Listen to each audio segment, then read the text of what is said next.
All right, my name is Alice Sverdlik, and I'll speak today about a comparative understanding of responses to COVID-19 in Kampala, Mogadishu, and Nairobi on behalf of colleagues at University of Manchester, SDI Kenya, Makerere University, and colleagues in Mogadishu.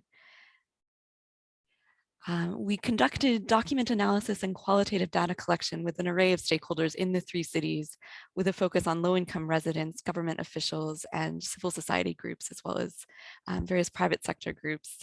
In Nairobi, this took place largely in the informal settlement of Mathare. In Kampala, we focused on various informal settlements and informal enterprises. And in Mogadishu, we looked at internally displaced persons, businesses, and a range of other vulnerable residents. Our key research questions were to examine grassroots perceptions of responses, including issues like equity, inclusion, and fairness of relief distribution, community attitudes toward vaccination, and levels of trust in various information sources. And importantly, to look at an array of strategies in low-income neighborhoods, including any collaborations between state and non-state actors, and lessons for more equitable crises responses. Our findings in Mogadishu, in Kampala and Nairobi obviously varied a bit, but regarding emergency relief, we found that in Kampala and Nairobi, the relief efforts were often inadequate and hampered by political favoritism and often led to mistargeted and poor transparency of distribution, which seems quite unfair, unsurprisingly.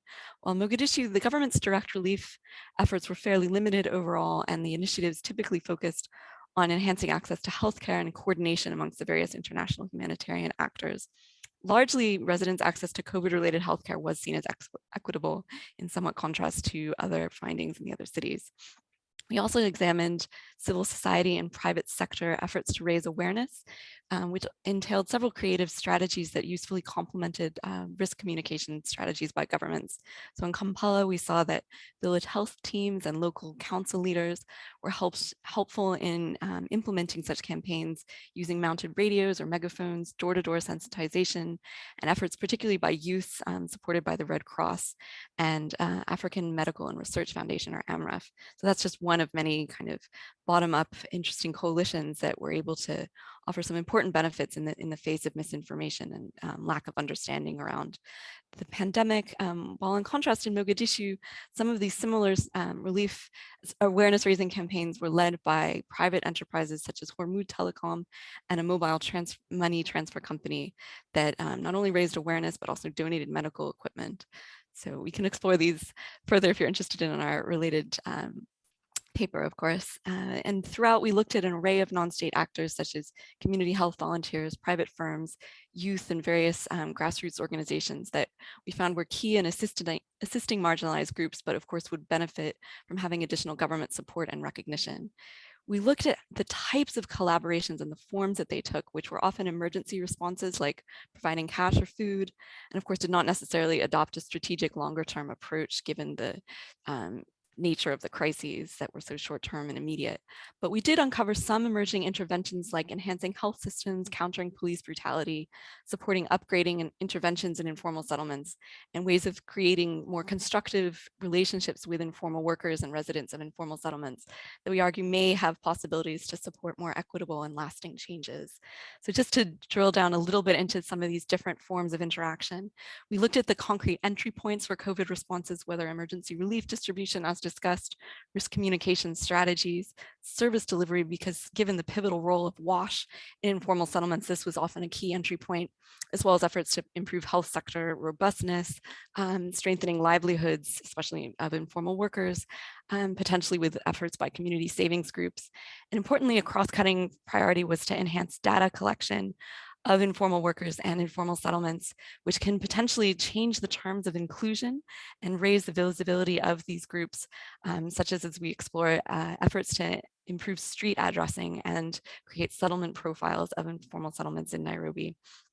These modalities of interaction were quite diverse, and I can't do justice to them here, but we tried to capture the array of more top-down coalitions, which were often government-led, sometimes more inflexible, as in Kampala, but sometimes better at coordinating amongst various INGOs and government agencies, as we found in Mogadishu. We looked at various forms of collaboration, as mentioned before, around AMREF with youth in Kampala. We looked at various efforts around cooperation, such as distributing relief or providing hand washing stations. Interestingly, quite an array of community solidarity efforts amongst grassroots residents, such as supporting residents when they were isolating due to COVID, mutual aid, and there were some really valuable precedent-setting activities in Nairobi that we explored that would help to, as we mentioned, raise the awareness and counter police brutality and support greater recognition of residents in informal settlements. Just to conclude briefly with some recommendations, we explored the need for detailed data collection to address multiple exclusions. As we've discussed, there was quite limited official recognition of informal workers and residents of informal settlements that in turn often led to mistargeted or exclusionary policies. So by enhancing data collection with a focus on vulnerable groups and in collaboration with grassroots organizations, we feel like this could create important foundation for future more equitable strategies. In regards to vaccination uptake, there's a key role for trusted intermediaries in creating locally rooted strategies that can raise awareness and counter misinformation, including by working with religious leaders and community groups. And relatedly, there's a need for official support for community health volunteers, grassroots leaders, and other civil society actors, especially to serve as intermediaries and to co-create inclusive responses. And the last overarching recommendation is to tackle multifaceted risks with a focus on accountable responsive governance and dealing with multiple forms of exclusion that can create more equitable and inclusive responses with attention to gender, age, and other axes of difference, recognizing that during COVID, of course, overlapping burdens have been often entrenched, and we hope that by building awareness of these different exclusions, we can support more equitable responses. To enhance our understanding of the politics, I'm going to turn now to my colleague Tim to discuss a related set of findings from our cities. Thank you.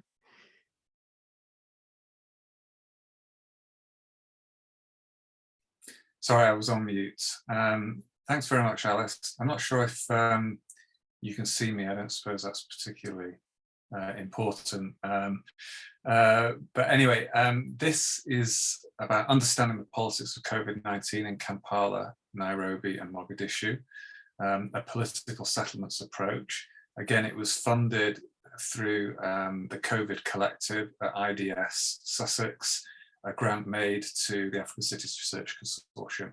And the work was undertaken with Badru Bukenya, Jacqueline Klopp, Paul McQuire, Tommy Oyana, Eliud Ukesa, Abdallah Zaraba, and also a team in Mogadishu.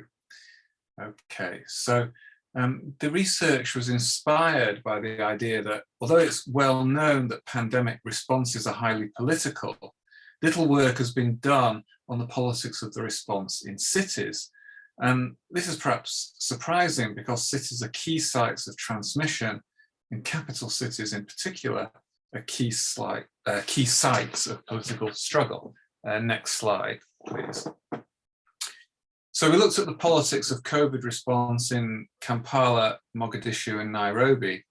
And in each city, we asked what the COVID response had been in terms of three things: treatment, prevention, and mitigation. And then we sought to explain this by reference to what we called the politics of the COVID policy domain, which we defined as an arena of individual and organizational contestation and debate about the nature of the policy response. And also by reference to the country's political settlement and the role of the capital city therein, with the political settlement being described as an agreement or understanding among powerful groups about the basic rules of the political and economic game and the distribution of benefits therefrom. So next slide, please.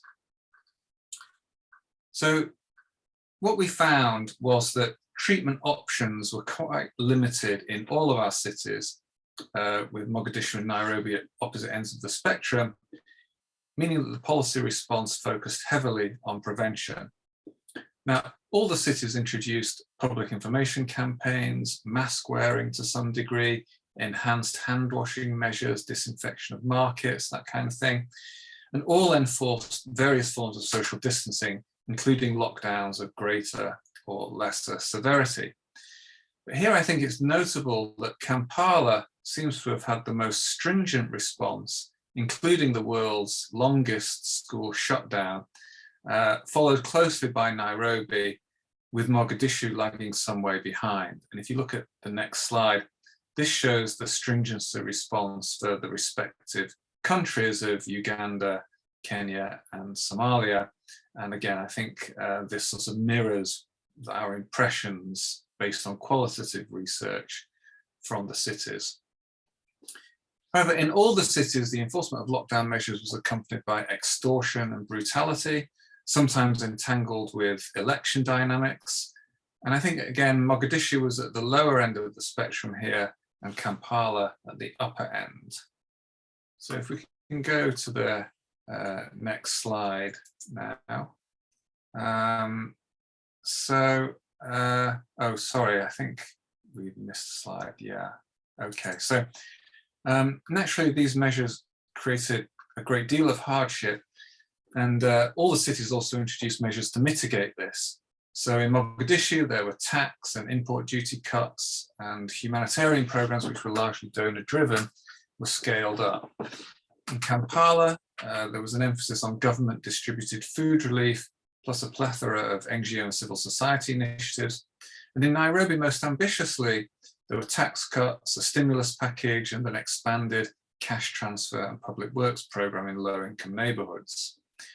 However, in all of our cities, and I think this came through a little bit in Alice's presentation, there were reports of corruption, rent-seeking, and misallocation of resources, I think especially in Kampala and to some extent Nairobi.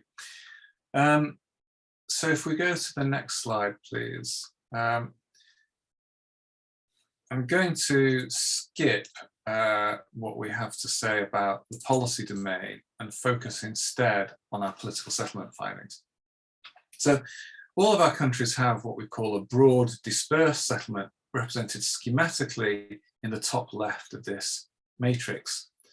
Now, in broad dispersed settlements, a broad range of groups have power, but because it's dispersed, it's hard for the leadership to coordinate actors for social purposes. Policymaking and implementation often implies making a lot of side payments to potential spoiler groups, and hence you see a lot of short-termism, patronage, rent-seeking, corruption, etc.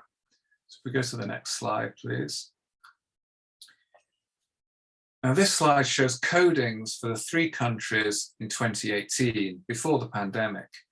And you'll see that all 3 countries are in this broad dispersed quadrant, but Somalia's narrower and more dispersed than Uganda, and even more narrow and dispersed than Kenya.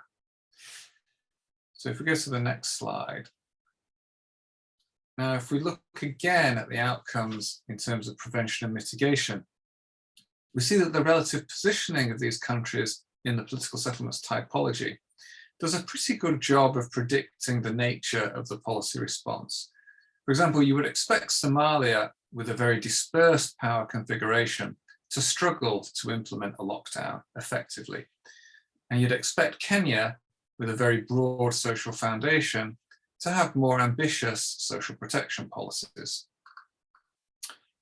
However, I think it's also worth noting that we saw levels of state coordination and social cooperation that we wouldn't normally expect from this type of political settlement, which leads us to hypothesize that the threat of the pandemic induced a kind of concentration of political power, shifting these settlements to the right in our diagram, if you can show the next slide. Now, this appeared to be temporary in the Mogadishu case. Election dynamics took over and we saw the reintroduction of more vociferous tendencies. But it may be more enduring in Uganda and Kenya, both of which saw an increased militarization of state organs. And then if we can go to the next slide, we think other important differences in the policy response, however, can be explained by the different role of the capital city in the political settlements. And we think this is a novel addition to political settlements theory. So, for example, the social base of President Museveni's regime in Uganda is predominantly rural, whereas Kampala has been a hotbed of political opposition that he needs to contain. And I think this can help explain the stringency, the severity of the preventative response that we see there. In Nairobi, by contrast, winning the presidency entails winning a significant share of the vote in Nairobi, providing more of an incentive to court the population. And this perhaps explains the more ambitious initiatives in social protection. Whereas in Mogadishu, the president's writ barely runs beyond the city, which is under constant threat of being overwhelmed by Al-Shabaab. And this perhaps explains the relaxation of lockdown measures in Mogadishu as soon as they received some societal pushback. The government was simply too fragile to risk enforcing them strongly. So that's a summary of the findings, and we look forward to the discussion. Thank you.